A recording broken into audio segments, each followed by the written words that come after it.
Chosen one, stop for a moment and listen with your spirit, not just your ears. This message is not an accident, and your presence here is not random. Heaven has deliberately interrupted your routine because something urgent is unfolding in the unseen. God does not disrupt lives casually. When he interrupts, it is because something valuable is at risk. And right now, what is at risk is you. The Lord spoke clearly and firmly, "This is destroying your health," and he refused to remain silent any longer. Not because he is angry with you, not because you have failed, but because what is happening has crossed a line heaven will not allow it to cross. What makes this moment serious is that what is harming you is not always visible to others. It is not just physical strain. It is emotional weight you have learned to normalize. Spiritual pressure you have quietly accepted. Stress you have renamed responsibility. Pain you keep swallowing because you don't want to disappoint anyone or become a burden. But heaven sees it all. What you call coping, God calls slow destruction. You have adapted to pressure that was never meant to be permanent. You learned how to survive in environments that were draining you. You learned how to function while depleted. You learned how to keep showing up even as parts of you were quietly shutting down. And because you are still standing, you assumed you were fine. But survival is not the same as health, and functioning is not the same as wholeness. When peace is attacked long enough, the body eventually feels it. When joy is drained for too long, strength begins to disappear. When stress never shuts off, it stops being emotional and starts becoming physical. God is not angry with you. He is alarmed. Because the very thing you have been tolerating is slowly consuming what he wants to preserve. And if God is speaking now, it means the damage has reached a point where silence would be dangerous. This is not fear. This is mercy. Chosen one, God does not interrupt people randomly. Heaven does not panic, but it does intervene. God steps in when endurance quietly turns into erosion, when strength becomes silent survival, when faith becomes obligation instead of intimacy. This interruption may not look dramatic on the outside, but it is urgent in the spirit. God is drawing a line because what you have been carrying unseen has begun to cost you more than you realize. You have been strong for too long, silent for too long, enduring for too long. People see your consistency, but God sees your fatigue. People admire your strength, but God sees the strain underneath it. You are still believing, but tired in ways you cannot fully explain. Still praying, but exhausted at the core. Still moving forward, but slowly losing joy, peace, and emotional stability. You are not weak, you are worn. This is the danger of prolonged endurance without restoration. It keeps you alive, but it drains your capacity to live fully. It allows you to function, but it quietly robs you of delight. And God, who watches over the condition of your inner life, looks at you with compassion and says, "Enough," not in judgment, not in disappointment, but in protection. Scripture reminds us that the enemy comes to steal, kill, and destroy. And destruction does not always arrive loudly. Sometimes it comes quietly. Sometimes it comes through subtle wear down, through constant pressure that never releases, through responsibility that keeps increasing while rest keeps decreasing, through expectations that pile up while your inner life gets smaller. Anything that steals your peace, drains your joy, and fractures your inner life is not from God, even if it looks responsible, productive, or noble. Survival was never the promise. Abundance was. And God refuses to let you quietly lose what he died to give you. Chosen one, what makes this moment divine is not just the warning, but the timing. God is speaking now because he sees where this leads if nothing changes. He sees the toll it is taking on your mind, your body, and your spirit. He sees the slow erosion that happens when stress becomes constant and rest becomes rare. And because he loves you, he interrupts before it goes further. This is not condemnation. This is exposure for the sake of healing. You may not have noticed how heavy the weight became because it increased gradually. You adjusted, you adapted. You told yourself this is just life, just responsibility, just the season. But what was meant to be temporary slowly became permanent. And now heaven is saying this is not sustainable. God never designed you to carry everything alone. He never called you to be the source. He called you to stay connected to the source. When you try to carry what belongs to Him, you burn out not because you lack faith, but because you stepped outside divine alignment. Stress then becomes a warning light, not a failure, a signal that something needs to be released. Chosen one, hear this clearly. God is not disappointed in you. He is protective over you. He sees your heart. He sees your sacrifice. He sees how much you care. And that is exactly why He is intervening. Because He values you too much to let you slowly destroy yourself in the name of responsibility, faithfulness, or strength. This message did not arrive late. It arrived just in time. You are not here by accident. You are not hearing this by chance. Heaven is speaking because you matter. Your health matters. Your peace matters. Your life is more than endurance. And God is calling you back to alignment before the cost becomes greater. Stay with this word. Let it settle. Let it expose what you have normalized. Because God only reveals what He intends to heal. Chosen one, what is slowly draining you is not always obvious, and that is what makes it dangerous. The enemy rarely attacks in ways that immediately alarm you. More often, he works through quiet erosion. Not through sudden collapse, but through constant pressure. Not through visible chaos, but through subtle wear down. Destruction does not always announce itself as danger. Sometimes it disguises itself as duty, responsibility, or even obedience. What has been harming you may look completely acceptable on the surface. It may look like being dependable, always available, always strong. It may look like loyalty, staying longer than God ever intended, holding things together so others don't fall apart. It may look like ambition, pushing forward relentlessly, believing rest can wait until everything is finished. It may even look spiritual, serving endlessly, sacrificing quietly, mistaking exhaustion for faithfulness. Because it doesn't look sinful, you excuse it. Because it doesn't shock you, you tolerate it. Because it has become familiar, you stop questioning the cost. Yet if something is stealing your peace, draining your joy, disrupting your sleep and weakening your inner life, it is not harmless. No matter how respectable it appears, if it is costing you your health, it is too expensive. Scripture warns us in Proverbs 4:23 to guard the heart above all else, because everything flows from it. But many of you have been guarding everyone else while neglecting your own inner life. You protect relationships, responsibilities, assignments, and expectations, yet your heart has been left exposed. You continue to show up externally while internally you are leaking strength, joy, and emotional stability. You smile, you function, you serve, but inside something is wearing thin. And the danger is not that you will collapse suddenly, but that you will slowly lose the capacity to feel alive.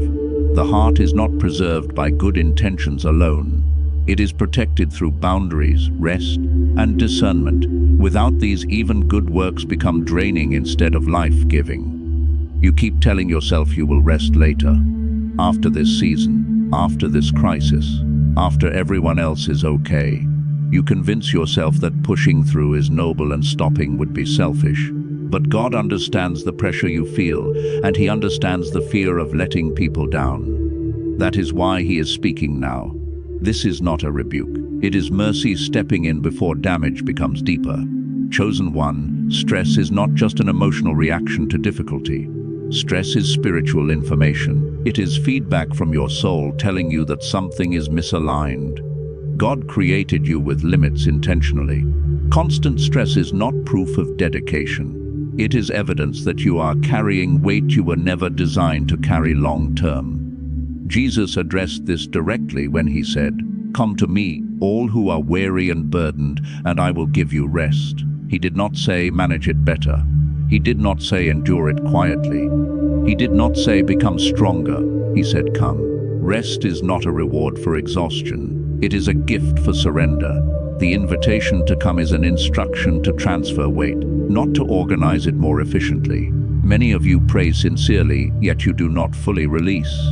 You ask God for help while still gripping control. You ask Him to assist you while you continue to carry the outcome. Prayer without surrender creates frustration because you speak faith while practicing self-reliance. God hears your prayers, but He also sees what you refuse to let go of. Peace does not come from asking God to bless what you are controlling. Peace comes when you yield control completely. God never called you to be the source of strength, provision, or outcomes. He called you to stay connected to the source. When you try to function as if everything depends on you, burnout follows, not because you are weak, but because you stepped outside divine alignment. Stress then becomes a warning light, not a verdict. It is mercy signaling that it is time to return to dependence. It is God's way of saying this weight does not belong to you. Heaven uses discomfort to expose misplacement long before collapse occurs. The Bible never separates spiritual health from physical health because God designed you as a whole being. What affects the soul eventually affects the body. Scripture says that a joyful heart is good medicine, but a crushed spirit dries up the bones. That means joy is not optional, it is sustaining. Likewise, prolonged sorrow, pressure, and neglect do not remain internal. They eventually manifest physically. Some of you are not sick because of sudden illness or disease. You are depleted. Depleted from years of giving without receiving, from caring without replenishment, from being emotionally available to everyone while no one truly pours back into you. You learn to function while empty. You learn to keep going while drained. You learn to silence the warning signs because stopping felt irresponsible. But the body does not forget what the soul suppresses. It remembers the tears you never cried, the rest you never took, the pain you never voiced. Physical weakness often speaks what the soul was never allowed to say. Your body is not betraying you. It is communicating with you. God is not interested in temporary relief that leaves the root untouched. He wants to heal you at the source. He wants to restore joy, replenish peace, and revive your inner life so your body no longer has to carry the burden alone. Healing in God's design always flows from the inside out. Chosen one, this is why God is asking you to pause and listen. Not to shame you, but to save you. Not to accuse you, but to realign you. What He is revealing now is not meant to overwhelm you. It is meant to free you. Chosen one, there is a belief that has quietly taken root in many hearts, and it has done more damage than most people realize. The belief is that constant sacrifice equals holiness, that exhaustion proves obedience, and that burnout is the cost of being faithful. This idea sounds spiritual, but it is not biblical. God never designed devotion to destroy the vessel carrying it. He never asked you to bleed internally in order to prove your loyalty. True obedience does not require self-destruction. When sacrifice turns into chronic depletion, something has shifted out of alignment. God measures faithfulness by obedience, not by how empty you are. He is not impressed by your exhaustion. He is concerned about it. The Lord values you more than your output, and He values your health more than your productivity. When obedience begins to cost you your peace, joy, and physical strength, it is no longer aligned with God's design. Scripture gives us a powerful correction through the life of Elijah. Elijah was not weak in faith. He was not living in sin. He was one of the most spiritually powerful prophets to ever walk the earth. Yet he collapsed under the weight of fear, pressure, and exhaustion. When Elijah reached his breaking point, God did not rebuke him. God did not shame him. God did not tell him to try harder or pray louder. God recognized depletion, not disobedience. In 1 Kings chapter 19, God's response reveals His heart toward the worn and weary. Before speaking direction, before giving correction, before revealing the next assignment, God restored Elijah physically. He fed him. He allowed him to sleep. He gave him space to recover. Only after Elijah's strength returned did God speak to him about purpose and calling. This order matters. God restored the man before He reassigned the mission. Chosen one, sometimes the most spiritual thing you can do is rest. Not quit, not run away, not abandon responsibility, but rest in obedience. Rest because God values sustainability. Rest because He cares about your future, not just your present output. Rest is not weakness, it is wisdom. Rest is not laziness, it is trust.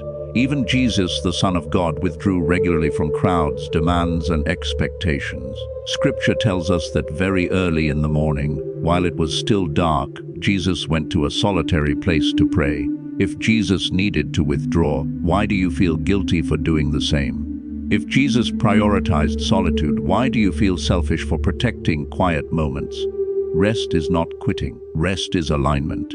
When you rest, you are declaring faith. You are saying, "Oh God, I trust you to work even when I pause. I trust you to hold things together even when I step back." Rest is a refusal to believe the lie that everything depends on you. It is a confession that God is sovereign and you are not. Psalm 55 tells us to cast our burdens on the Lord and He will sustain us. Many of you are sustaining what God asked you to surrender. You are carrying responsibilities, expectations, and outcomes that belong to Him. And the cost has been your health, your peace, and your joy. God never intended you to carry the full weight of life alone. Chosen one, hear this clearly. God only reveals what He intends to heal. This is not a death sentence. This is a divine intervention. The exposure you are experiencing is not meant to overwhelm you. It is meant to rescue you. God is not pointing out your limits to shame you. He is pointing them out to protect you. Isaiah promises that the Lord will guide you continually, satisfy your soul in drought, and strengthen your bones. That means renewal is possible. Strength can return. Peace can live in you again. Joy can be restored. God is calling you into health without guilt, rest without fear, purpose without pressure, and obedience without self-destruction. You have been living in survival mode for so long that peace may feel unfamiliar, rest may feel uncomfortable, stillness may feel unproductive, but healing often begins where control ends. God is inviting you to release what you have been gripping and to receive what you have been missing. Romans tells us that transformation comes through the renewing of the mind. Renewal begins when you stop normalizing what God is warning you about. It begins when you stop calling burnout faithfulness and start calling it misalignment. It begins when you choose to believe that God's way leads to life, not depletion. Chosen one, you are not weak, you are not failing, you are not behind, you are tired, and there is a difference. Tiredness is not a moral flaw, it is a human signal. God is not disappointed in you. He is protective over you. He sees how much you have given, how much you have endured, and how quietly you have suffered. And He is stepping in because He loves you too much to let this continue. This message is not telling you to stop caring. It is telling you to stop carrying what God never assigned you. It is not calling you to abandon purpose. It is calling you to realign with it. Purpose that destroys you is not from God. God's purpose sustains the vessel it flows through. Chosen one, this is the turning point, the moment where exhaustion ends and renewal begins, where survival gives way to abundant life, where faith becomes light again instead of heavy. God is not only warning you, He is restoring you. Your life matters, your health matters, your peace matters. You were created for more than endurance. You were created for wholeness. Come back to God, lay the weight down, receive the rest, walk in the healing that heaven has already prepared for you. This word did not come too late, it came exactly on time.